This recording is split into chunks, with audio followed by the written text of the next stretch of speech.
Malik yukhamirin as-saksaki faqala ya amirul mu'minin sami'tu Mu'az bin Jabal yaqul wa hum ahlus Syam faqala Muawiyah wa rafa'a sawtah hadza Malikun yaz'um annahu sami'a Mu'adzan yaqul wa hum ahlus Syam. Baik Bapak Ibu sekalian yang berbahagia, puji syukur kehadirat Allah dengan mengucapkan alhamdulillahirabbil alamin. Berselawat kepada Nabi dengan mengucapkan Allahumma shalli ala Muhammad wa ala ali Muhammad fil alamin innaka Hamidum Majid. Mudah-mudahan kita semua yang hadir istiqamah dan husnul khatimah. Amin ya rabbal alamin. Baik Bapak Ibu. Di malam hari ini, insyaallah mudah-mudahan ini akhir karena sudah masuk pada akhir daripada pembahasan Palestina. Tapi setidaknya yang ingin kita sampaikan, setidaknya ada model untuk meraih kemenangan di Palestina bagi kita. Sampai kata baginda Nabi Muhammad SAW yang tadi hadis kita bacakan di awal. Kata Nabi, la yazalu ta'ifatun min ummati qa'imatan bi amrillah la yadurruhum man khadhalahum aw khalafahum hatta ya'tiya amrullahi wa hum zahiruna 'alan nas. Kita artikan. Dari Umair bin Hani bercerita kepadanya berkata, saya mendengar Muawiyah berkata di atas mimbar. Saya mendengar Rasulullah SAW bersabda, akan senantiasa ada sekelompok umatku yang menegakkan perintah Allah. Tidak ada yang membahayakan mereka, orang yang menghinakan atau menyelisihi mereka. Hingga datangnya hari kiamat. Dan mereka akan selalu menang atas manusia. Lalu Malik ibn Yukhamir as-Saksaki berkata, wahai Amirul Mukminin, saya mendengar Mu'az bin Jabal berkata mereka adalah penduduk Syam. Lalu Muawiyah berkata dengan mengangkat suaranya, inilah Malik. Menyatakan bahwa ia telah mendengar Mu'az mengatakan mereka adalah penduduk Syam. Ma'asyiral muslimin rahimakumullah, Bapak Ibu sekalian yang berbahagia. Di dalam riwayat yang lain, la tazalu isabatun min ummati yuqatiluna ala abwabi Dimashq wa ma haulah. Kata Nabi, la tazalu min ummati, kelak umatku akan betul-betul menguasai atau berperang atau menang atas abwabi Dimashqi, gerbang-gerbang Dimashqi, Syam, Damaskus. Wa mahaulahu dan sekitarnya. Au ala abwabi Baitul Maqdis dan sekitar daripada rumah Allah Baitul Maqdis. Wa mahaulah dan sekitarnya. La yadurruhum khazlan. Sekalipun orang-orang yang memusuhi mereka tak akan mampu membahayai mereka. Zahirina 'alal haq. Yang menang akan menang, yang jelas, yang hak akan menang atas kebatilan. Ila an taqumas sa'ah. Sampai hari kiamat itu datang. Baik Bapak Ibu. Di dalam riwayat yang lain, setidaknya di akhir zaman Palestina itu terdapat 4 hadis yang berbicara aspek akhir zaman terkait Palestina. Yang pertama, kata Allah, kata Nabi dalam hadisnya itu, Allah akan selalu menjaga Palestina. Dan Palestina tidak akan pernah lenyap. Tidak akan pernah lenyap. Kata Nabi di dalam hadisnya yang diriwayatkan oleh Muawiyah bin Abi Sufyan, akan selalu ada kelompok yang akan menjaga Palestina. Syam. Syam itu Yordania, kemudian Libanon, Syria, kemudian Rafah, Gaza, itu masuk di situ semua. Kemudian ada lagi Yordania, Libanon, kemudian Palestina, Yerusalem, Syria, Suriah, Yaman masuk dalam kategori Syam. Israel tak masuk, meskipun berada di perbatasan. Tapi yang Askalan, ada namanya batas antara Israel dengan Palestina, ada satu tempat yang bernama Askalan. Kelak di tempat Askalan ini akan menjadi tempat munculnya, bukan muncul, berdirinya atau ribat, batas tembok untuk penguat umat muslim ketika terjadi perperangan antara Yahudi dan mukminin. Orang mukmin, bukan mukminin ya, tapi orang mukmin, ya mukminin. Maka disebut dengan Asqalan. Tapi hari ini Asqalan itu berada di tangannya Israel. Sedang dikuasai oleh Israel. Tapi kelak Asqalan akan kembali ke tangannya orang-orang beriman.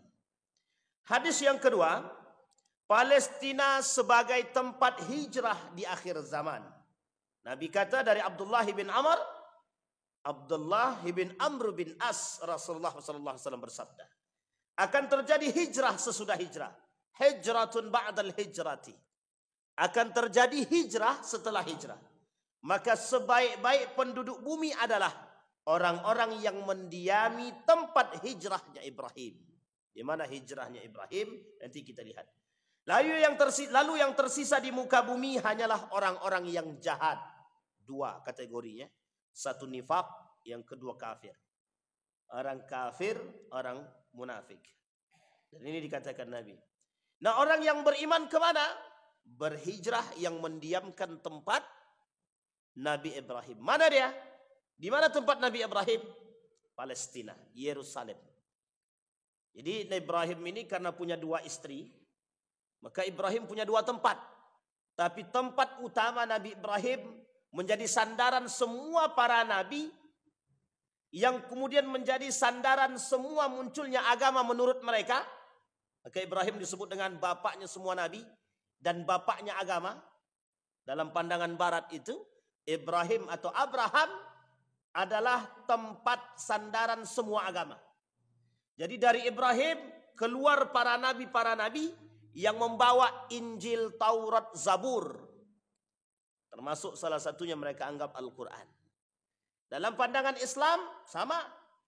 Islam mengatakan semua kitab-kitab itu memang berdasarkan atau keluar daripada keluarga Nabi Ibrahim. Nabi Muhammad SAW, Al-Quran Al-Karim. Naik ke atas ditarik sampai ke Nabi Ismail alaihissalam. Nabi Ismail anak daripada Nabi Ibrahim. Ishak, Yakub, Yusuf, Ayub sampai ke bawah, Isa alaihissalam. Dari Isa ke atas disesuaikan dengan jalur sama. Dari Isa sampai ke atas dapat 3 kitab. Dari Ibrahim ke bawah sampai jalur Ismail ke Nabi Muhammad dapat 1 kitab. Berapa jumlah kitab semua? 4 kitab yang diakui oleh agama. Yang keempat kitab ini membawa ajaran yang satu. Pertama, isi daripada kitab Tauhid, keesaan Allah. Yang kedua, syariatullah. Yang ketiga, akhbar, tentang Nabi li akhir zaman. Jadi Nabi Muhammad itu disebut dengan Nabi akhir zaman. Kenapa Nabi disebut dengan akhir zaman? Nabi terakhir. Maka lahir Nabi dalam kitab Armageddon itu, Nabi lahir tanda kiamat. Nabi wafat tanda kiamat. Kenapa? Habis Nabi, habis selesai. Maka akhir daripada al-anbiya, baginda Nabi Muhammad SAW. Maka setelah Nabi tidak ada lagi namanya Nabi. Yang muncul sahabat. Kemudian muncul tabi'in, tabi'in. Yang kategorinya adalah as-salihun. Atau as-salafus salih. Orang-orang terdahulu yang saleh. Sampai di sini bisa dipahami Bapak Ibu Jadi kemudian kata Nabi, kelak akan kembali orang-orang beriman itu berhijrah ba'dal hijrah. Hijrah terakhirnya kata Nabi itu berada di tanah Palestina. Nanti kita cek, kita sampaikan apa yang wajib kita imani sebagai orang beriman. Kemudian apa kata Nabi dalam riwayat Abu Daud? Bumi menolak orang-orang yang jahat. Allah menganggap mereka kotoran seperti bak lautan. Ada sampah masuk ke laut, maka secara otomatis sampah tadi akan tersingkir secara sendirinya tanpa perlu kita menyingkirkan sampah yang ada di laut. Kenapa? Karena aliran mengantarkan mereka kepada pinggiran. Allah kata mereka dalam hadis Nabi kata Allah tak mau menerima dan menganggap orang-orang jahat yang kafir dan munafik. Yang masuk di dalam itu al-Yahud wad Nasara. Dianggap kotor oleh Allah. Tapi bagian daripada itu tidak hanya kafir, al-Yahud wad Nasara wa min ba'dil musliminal munafiqin. Sebagian di antara orang-orang muslim yang munafik. Mereka diasingkan, mereka masuk dalam kategori kekafiran dan kufar, dan mereka inilah kemudian yang menjadi kotoran yang dianggap oleh Allah, dan api akan menggiring mereka bersama para kera dan babi. Para orang Yahud, orang-orang Nasara, orang-orang kafir, orang-orang yang jahat dalam hadis ini disamakan tempatnya bersama binatang-binatang yang tidak disukai.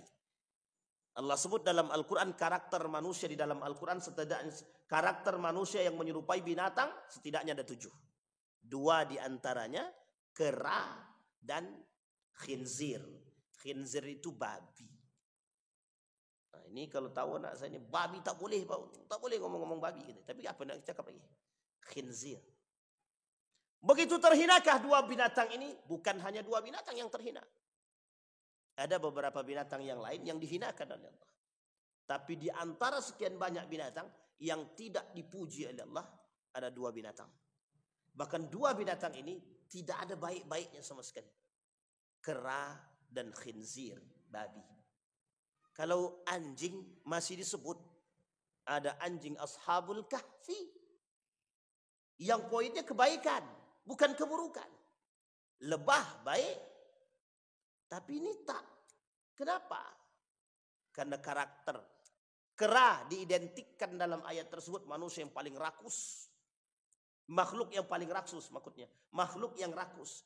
Jadi kalau ada manusia yang rakus, itulah pandai-pandai bapak lah nyebut. Saya tak kata mereka sama tapi kalau ada manusia yang rakus, yang serakah, ya beda tipis lah dengan apa yang Allah kata. Karena karakter yang Allah sebutkan itu memang utuh. Yang kedua, khinzir. Adakah satu kebaikan? Tidak ada satupun. Tak ada satupun kebaikan yang terdapat dalam diri dia. Bahkan setiap orang yang mengetahui titik mulai daripada bulu dia, bulu babi, sampai semua yang ada pada babi, tak ada baiknya sama sekali. Tak ada baiknya sama sekali. Coba bayangkan. Artinya, kata Allah disamakan. Itu yang kedua. Yang ketiga, Palestina sebagai tempat berdirinya khilafah di akhir zaman. Di dalam hadis 40, arba'una hadisan maqdisiyah, al-maqdisiyah. 40 hadis. Di nomor yang ke-26, kalau saya tak khilaf, disampaikan. Bahwa tempat berdiri dan munculnya khilafah di akhir zaman sebagai tempat khilafah terakhir, dia dalam hadis itu begini. Pertama, kata Nabi dalam hadisnya, 30 tahun setelah kepemimpinanku, kata Nabi, itu akan muncul kepemimpinan yang zalim. Tapi 30 tahun setelahnya, baginda Nabi Muhammad SAW. Setelah baginda Nabi, khulafa'ur rasyidin, bi'arba'ati malikin au bi'arba'ati nafarin. Ada 4 arba'atu anfar, 4 orang. Khalifah atau khulafa'ur rasyidin. Di antara keempat ini kalau kita kumpulkan semuanya tambah 1 yang disebut dengan Al-Hasan, maka total keseluruhannya 30 tahun lebih sedikit. Artinya perkataan Nabi mengatakan 30 tahun setelah kepemimpinanku, kata Nabi, akan terjadi mulkun adud. Dimulai pada masa nepotisme yang muncul pada masa dinasti Umayyah. Sampailah nanti akan kembali lagi dalam bentuk sistem khilafah. Jadi sistem khilafah itu bagaimana maksudnya? Ada banyak tafsir. Yang pertama, pada masa baginda Nabi itu sistemnya khilafah. Pada masa Abu Bakr Siddiq, Umar bin Al-Khattab, Uthman bin Affan dan Ali bin Abi Thalib, dalam kerangka ini kita masih panggil dia khalifah. Kapan sistem khalifah ini selesai? ketika runtuh Turki Utsmani, tak ada lagi nama sistem khalifah. Maka disebutlah presidensial, perdana menteri, dan lain sebagainya.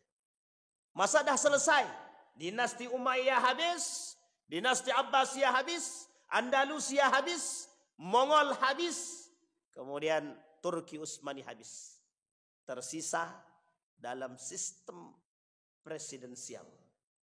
Maka masa-masa itu selesai pada masa Turki dinasti Umayyah, sistem nepotisme bermunculan dan lain sebagainya, berpindah dari sistem khilafah ke pemilihan itu dengan sistem demokrasi sudah tak lagi dipakai. Mufakat, musyawarah, mufakat tak lagi dipakai. Tak ada lagi sistem musyawarah. Berubah sistem dari khilafah, dari sistem musyawarah menjadi sistem dinasti. Dinasti itu bagaimana modelnya? Turun-temurun. Makanya dalam istilah lain, kalau dia tak punya anak perempuan bagaimana? Itu sebenarnya buatan aja. Kalau dia nak rubah bisa aja. Pokoknya mau laki-laki mau perempuan jadi pemimpin ya silahkan. Suka-suka hati dia yang punya. Karena ini dinasti. Tapi ada adat yang mengatur perempuan tak boleh memimpin. Ada di sebagian tempat. Di sebagian tempat ada yang tak boleh perempuan memimpin. Maka harus anak laki-laki. Nah, ini di sebagian tempat. Tapi sistem dinasti mengantarkan model kerusakan dalam sistem. Sistem dinasti memberi ruang pada sistem monarki. Sistem dinasti memberikan ruang nepotisme terbesar. Sistem dinasti memberikan ruang kepada sistem yang disebut dengan monopoli terbesar. Apa yang ingin dilakukan oleh seorang pemimpin? Ketika mereka tak beriman, tolak ukurnya adalatun wa amanu, iman dan keadilan, akhlak. Lepas dari dua ini, apapun bentuk sistemnya habis. Maka kelak akan kembali, kata Nabi, akan kembali dunia ini kepada sistem yang disebut dengan khalifah.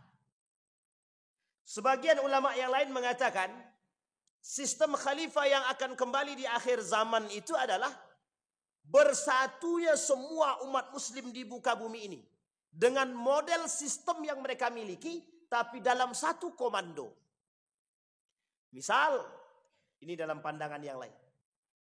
Saudi punya negara sendiri dengan sistem kerajaannya, Turki dengan model kepemimpinannya, dan lain sebagainya. Setiap negara punya model kepemimpinan masing-masing. Tapi ada satu komando di antara semua negara-negara ini yang akan kembali kepada sistem satu komando. Itu yang pertama. Tapi pada makna yang kedua, ulama hadis mengatakan pada makna yang kedua, kembali persis seperti yang terjadi pada masa baginda Nabi Muhammad sallallahu alaihi wasallam.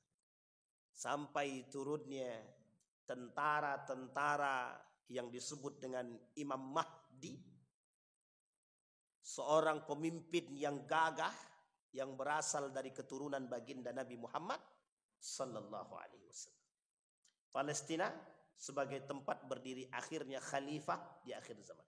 Yang keempat, Asqalan di Palestina sebagai tempat ribat terbaik. Pertanyaannya, apa yang disebut dengan ribat? Ribat adalah satu batasan tembok yang bukan tembok, tempat yang kelak di tempat ini kekuatan umat muslim terbangun, dan dari situlah umat muslim akan berperang melawan yang disebut dengan Yahudi. Tapi hari ini Asqalan itu berada dalam genggaman Israel. Tapi kata sebagian ulama mengatakan, menurut para pengamat, tak lama lagi Asqalan akan dikuasai. Oleh siapa? Oleh para pejuang-pejuangnya Allah. Asqalan merupakan sebuah desa di jalur Gaza yang saat ini dikuasai oleh Israel. Meskipun diduduki oleh Zionis Israel, Asqalan akan menjadi tempat terbaik untuk melakukan ribat, yakni menjaga daerah perbatasan orang-orang muslim. Ibnu Abbas mengatakan bahwa Rasulullah SAW pernah bersabda, permulaan dari perkara Islam ini adalah kenabian dan rahmat. Kemudian tegaknya khilafah dan rahmat. Kemudian berdiri kerajaan dan rahmat. Kemudian berlaku pemerintahan kerajaan kecil-kecil dan rahmat. Lalu orang-orang memperebutkan kekuasaan seperti kuda-kuda yang berebut makanan. Maka pada saat itulah hendaklah kalian berjihad. Sesungguhnya jihad yang paling utama adalah ribat. Dan sebaik-baik ribat kalian adalah di Asqalan, perbatasan. Di desa kecil yang hari ini sedang dipegang oleh Israel. Dari 4 hadis ini adalah posisi Palestina di akhir zaman. Bagaimana harus sikap seorang mukmin terhadap Palestina? Yang pertama, mengimani bahwa Palestina adalah negara akhir daripada hijrah orang beriman, wajib. Yang pertama. Yang kedua, mengimani bahwa Palestina akan mendapatkan kemenangan yang nyata dari Allah adalah wajib. Jadi jangan pernah ragukan. Kalau ada orang yang ngapain orang-orang rakyat Palestina itu bertahan di sana. Kebodohan yang nyata menunggu bom datang, sudah tahu sering diserang tapi tetap bertahan di sana. Itu kan kebodohan. Kalau ada orang beriman yang berbicara seperti ini, maka bisa dipastikan dia bukan orang beriman. Kenapa? Dia tak paham hadis. Dia tak pernah baca. Dia tak tahu kekuatan. Maka dikatakan seorang ulama mengatakan bahwa Baitul Maqdis, Yerusalem, Palestina, Masjidil Aqsa adalah tempat terbangun kekuatan umat orang-orang beriman.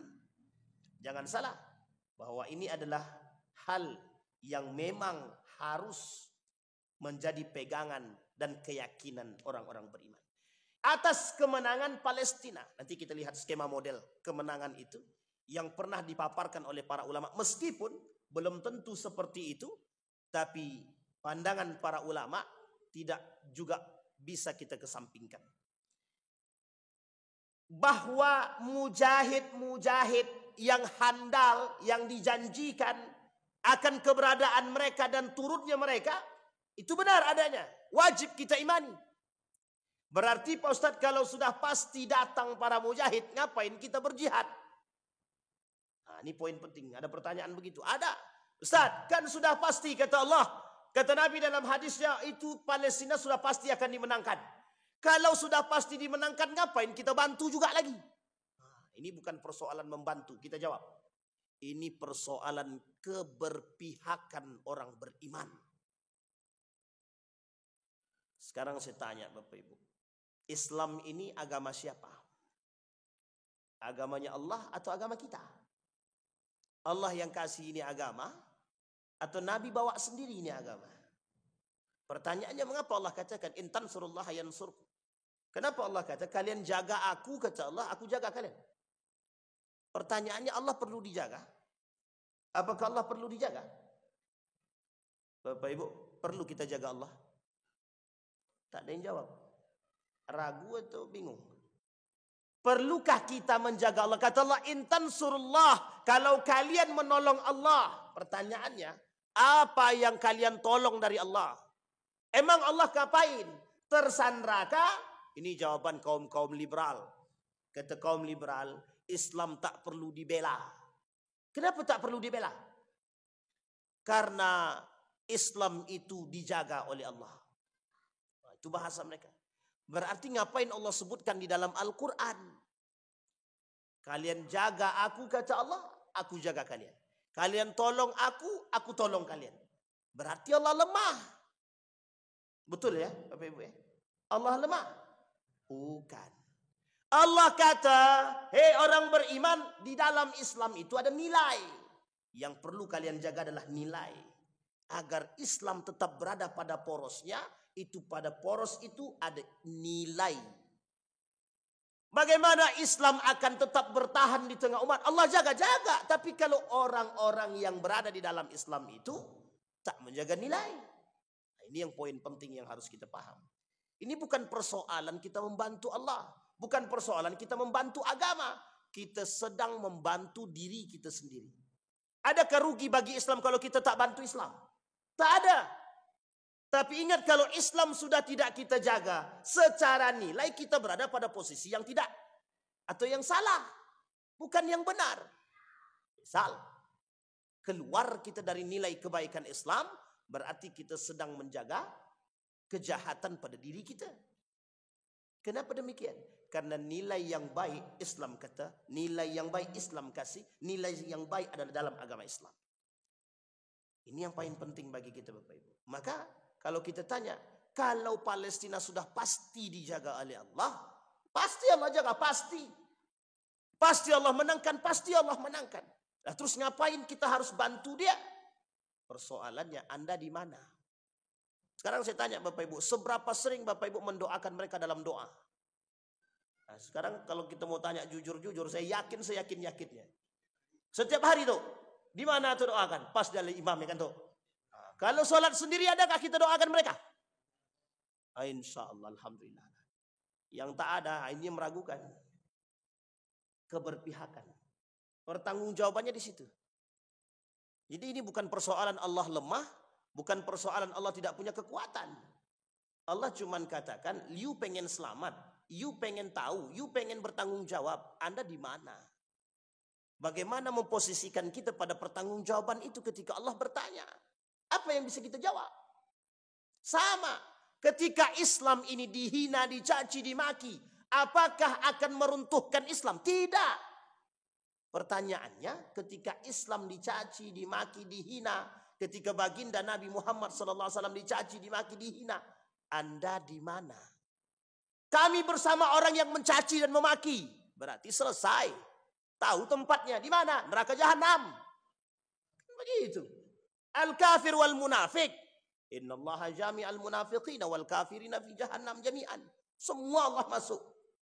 Keberpihakan orang muslim kepada para penjahat yang mereka dengan sukarela menghabisi orang-orang beriman, secara tidak langsung terindikasi kenifakan dalam hati dia.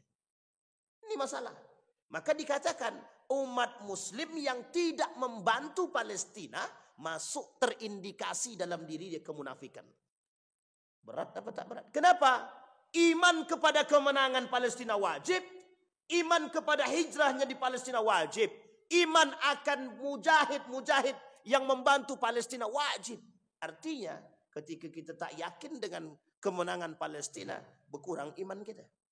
Kalau dah berkurang iman kita, ini masalah. Nah, kalau cuman berkurang, masuk dalam kategori fasik. Tapi kalau kita justru bersama para perusak, perusuh, penghancur, kita bukan lagi fasik, tapi masuk dalam kategori munafik.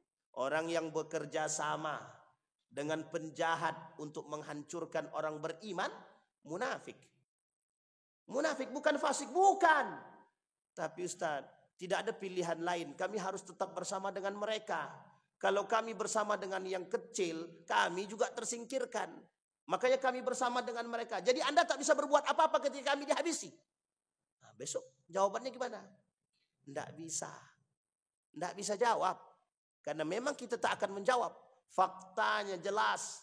Allah punya data semua. Ini nama-namanya satu-satu. Royan, Didik, Ardi, Tio. Ada semua rekamannya. Apa yang Anda buat? Jangan dikira Allah tidak punya teknologi yang canggih. Jauh lebih canggih teknologinya Allah itu. Allah kembalikan pada masa dari lahir sampai dia wafat. Allah tengok semua perbuatanmu. Mana yang terbaik buat dirimu? Tidak ada. Kita tak bisa mempertanggungjawabkan. Ini bukan persoalan Allah mampu atau tidak mampunya. Bagi Allah kuasa. Tapi Allah ingin lihat di mana keimanan dan keberpihakan orang-orang beriman. Maka tak salah ketika dikatakan di mana keberpihakan orang-orang beriman di akhir zaman. Pada komunitas yang besar atau komunitas yang kecil. Sekarang kan udah kelihatan nih. Yang cari aman pada komunitas yang besar. Yang tak cari aman siap berjuang. Dia lebih baik kami terhina di mata manusia tapi kami terhormat di mata Tuhan. Nah ini baru. Lebih baik kami terhormat tapi bersama para pengkhianat. daripada kami terhormat sendirian. Dia tak berani berjuang. Dia takut. Dia tak sanggup. Nanti kalau dia bergabung dengan kelompok minoritas, hilang semuanya. Hilang semua. Hilang jamaah, hilang pendapatan, hilang kursi, hilang semua. Habis, tak sanggup berpihak apapun. Nah, ini poin penting Pak untuk kita. Akan kelihatan manusia-manusia di akhir zaman itu. Mana yang istiqamah membela Palestina, mana yang tak sama sekali. Di mana letaknya kami tahu, kami sadar bahwa kami ini membela Palestina. Tunjuk pada hati kita masing-masing. Kalau hati kita masih merasa kasihan dan tangan kita tergerak untuk melakukan kebaikan meskipun hanya sekecil, jangan pernah remehkan. Itu kelak akan diperlihatkan oleh Allah. Ridwan, meskipun cuma 100 perak, tapi paling tidak ada dia bantu. Ini Pak. Meskipun sekecil apapun yang kita bantu untuk saudara kita di Palestina, pertanggungjawabannya Pak yang penting. Karena kita masih bisa berkata. Tapi kalau kita sama sekali tidak. Hei Muhammad, kemana ente kemarin? Kami ke Israel. Ngapain? Membangun kerjasama. Sudah jelas Israel menghancurkan umat mukmin. Dia kerjasama pula dalam bentuk konsolidasi. Tak seralah. Mau konsolidasi, mau kerjasama, mau cari duit. Tapi bagian daripada kemunafikan. Nah, sekarang kita lihat. Pertanyaan selanjutnya. Palestina menang. Kiamat datang. Benarkah? Ini pertanyaan. Palestina menang. Kiamat datang. Benarkah? Kita lihat. Kalau kita rujuk kepada sejarah perperangan kaum atau Bani Israel. Setidaknya kata Allah, akan Allah lakukan 2 kali. Mereka melakukan la tufsiduna fil ardi marratain. Mereka akan melakukan kerusakan yang besar, sebesar-besarnya selama 2 kali. Yang pertama, Yerusalem pernah ditaklukkan oleh Umar bin Al-Khattab. Pada masa itu, penaklukannya bukan dengan perperangan. Tanpa ada pertumpahan darah. Karena negosiasi yang dibangun, serta kelompok yang dimiliki, serta kekuatan, menjadi timbul rasa takut dalam diri para Nasrani ketika itu. Yang kedua pada masa Salahuddin Al-Ayyubi. Ini dia yang pertama sekali. Di mana terjadi kerusakan yang besar dan perperangan-perperangan yang dalam sejarah Islam tidak pernah bisa kita lupakan. Kenapa demikian? Karena penaklukan Salahuddin Al-Ayyubi atas Yerusalem adalah penaklukan yang pertama yang terjadi secara besar-besaran. Maka oleh mereka, kaum Israel sangat mengutuk yang disebut dengan Al-Ayyubi.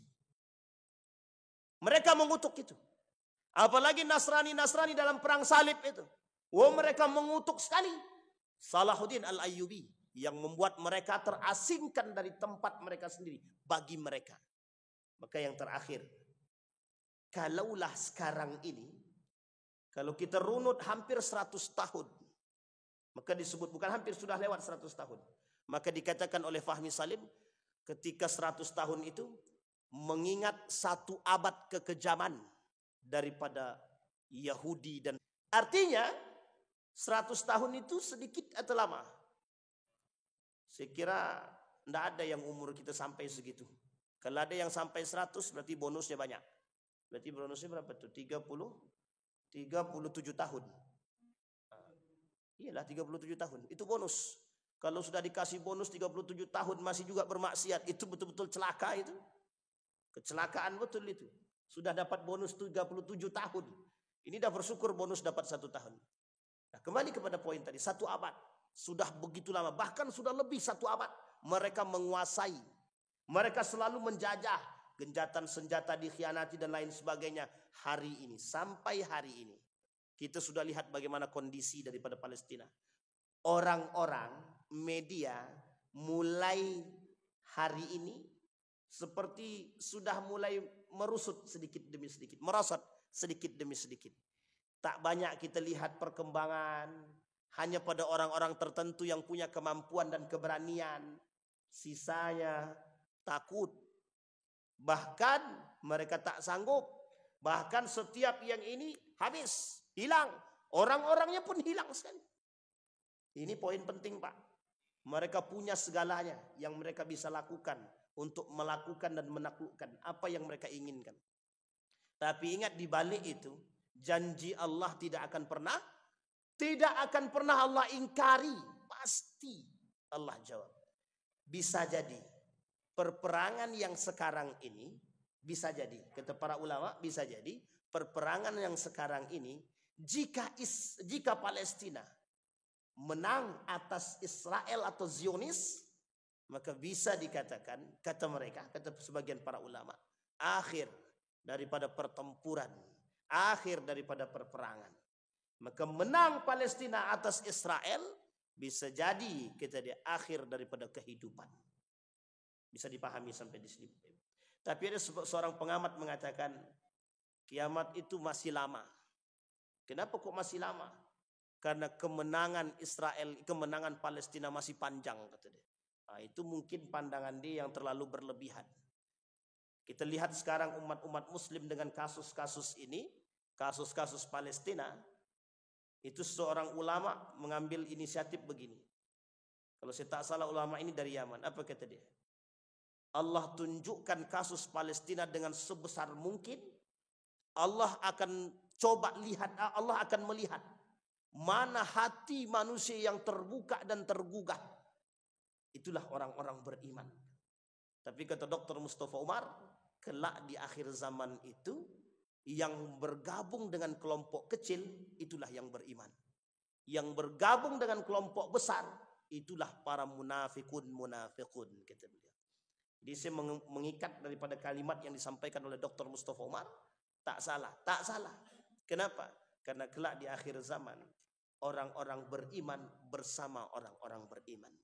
Kapan itu? Ketika nilai-nilai Islam ini sudah tak berada dalam genggaman orang-orang beriman. Ketika nilai-nilai Islam ini sudah hilang daripada diri orang-orang beriman. Seperti yang dikatakan oleh baginda Nabi Muhammad SAW. Kata Nabi, oral Islam urwatan. Simpulnya Islam hilang sedikit demi sedikit.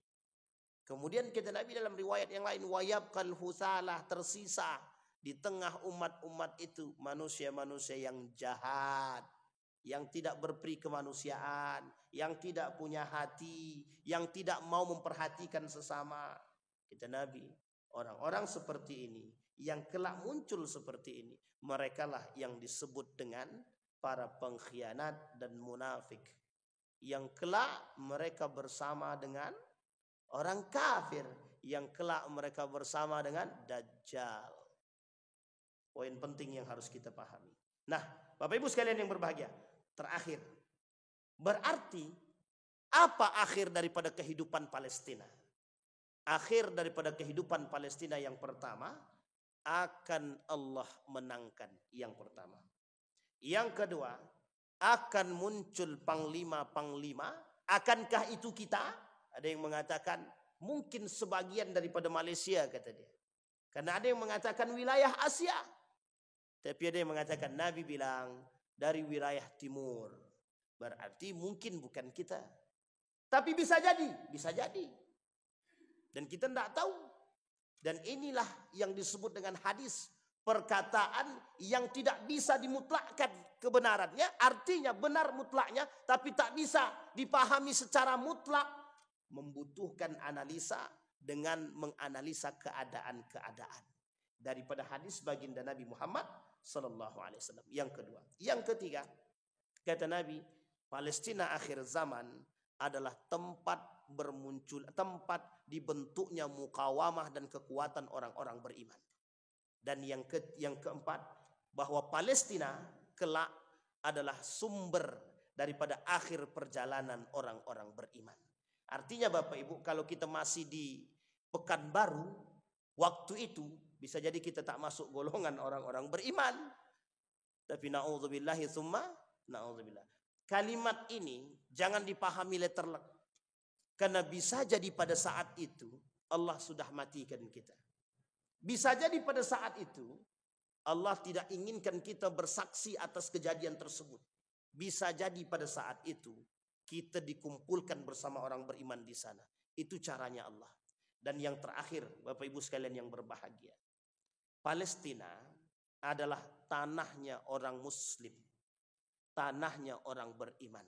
Palestina bukan tanahnya Israel, bukan tanahnya Zionis, bukan. Hari ini yang mengaku Israel bukanlah Bani Israel. Yang Zionis bukan Bani Israel. Yang Yahudi bukan Bani Israel. Sesungguhnya Bani Israel yang Allah sebutkan, mereka adalah pengikut Nabi Ya'qub alaihissalam.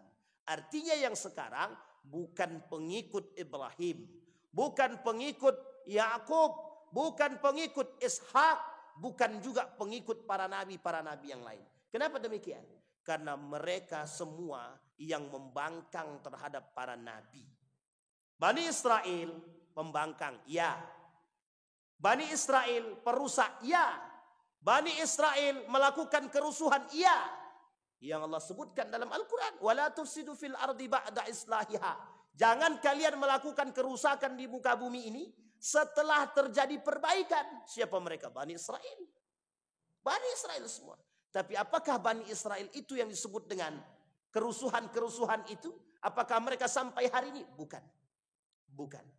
Mereka adalah kelompok-kelompok yang hanya mengatasnamakan kelebihan atas Bani Israel yang Allah sebut di dalam Al-Quran yang mendapatkan keutamaan. Seperti yang Allah katakan, kami lebihkan kalian atas yang lain jika kalian beriman. Tapi hari ini kita melihat semua di antara mereka bukanlah bagian daripada itu. Kenapa? Karena mereka hari ini tidak seutuhnya berpegangan pada agama-agama nenek moyang mereka. Abraham punya beberapa agama dalam pandangan mereka. Majusi, Nasrani, Yahudi. Tapi ketiga-tiga ini memiliki buku. Ada kitab yang mereka miliki, Zabur, Taurat, Injil. Yang oleh mereka anggap itu adalah bagian daripada nenek moyang mereka. Pada hari ini, itu semua bukanlah daripada mereka karena sudah terjadi perubahan. Baik daripada Taurat, baik daripada Zabur, baik daripada Injil, sudah terjadi perubahan. Dari masa dahulu sampai hari ini tidak ada sama sekali kesamaan. Tidak ada sama sekali kesamaan. Dalam Injil, Taurat dan Zabur pengakuan atas Allah, mereka sudah selewengkan dan simpangkan. Tentang baginda Nabi Muhammad SAW, hanya sebagian ada yang mengatakan iya, yang tidak. Tapi lebih banyak mereka tak mau mengakui. Terutama bagi Bani Israel yang hari ini mereka sebut sebagai Israel, Zionis ataupun Yahudi. Mereka menganggap pengikut Daud, mereka mengakui pengikut Salman. Padahal bukan. Solomon, Nabi Sulaiman. Daud menurut mereka yang terkuat adalah nenek moyang mereka. Maka ini dasar daripada keinginan mereka untuk merebut kembali tanah yang dibangun oleh Daud, kerajaan terkuat di muka bumi, yang ketika itu memiliki seorang anak yang bernama Sulaiman. Yang sampai hari ini mereka katakan dan mereka inginkan bahwa ada King Solomon, ada kuil Solomon di bali atau di bawah tanah Baitul Maqdis atau Masjidil Aqsa, yang sampai hari ini dalam keyakinan agama mereka dan dalam kitab mereka terus mereka tanamkan untuk mereka rebut kembali. Inilah poin kita hari ini. Mudah-mudahan di akhir zaman betul janjinya Allah, Allah menangkan Palestina dan kita bersaksi akan kemenangan Palestina kelak. Amin ya rabbal alamin. Mudah-mudahan ada manfaat bagi kita semua. Mudah-mudahan bisa menjadi sandaran bagi kita, bisa mengambil ibrah, bisa menjadi manusia yang kokoh dan iman, tetap berada pada posisi kebenaran meskipun kita termasuk golongan yang sedikit. Lebih baik sedikit terhormat daripada bersama yang ramai tapi kita terhina di hadapan Allah. Fa'tabiru ya ulil absar la'allakum tuflihun. Assalamualaikum warahmatullahi wabarakatuh.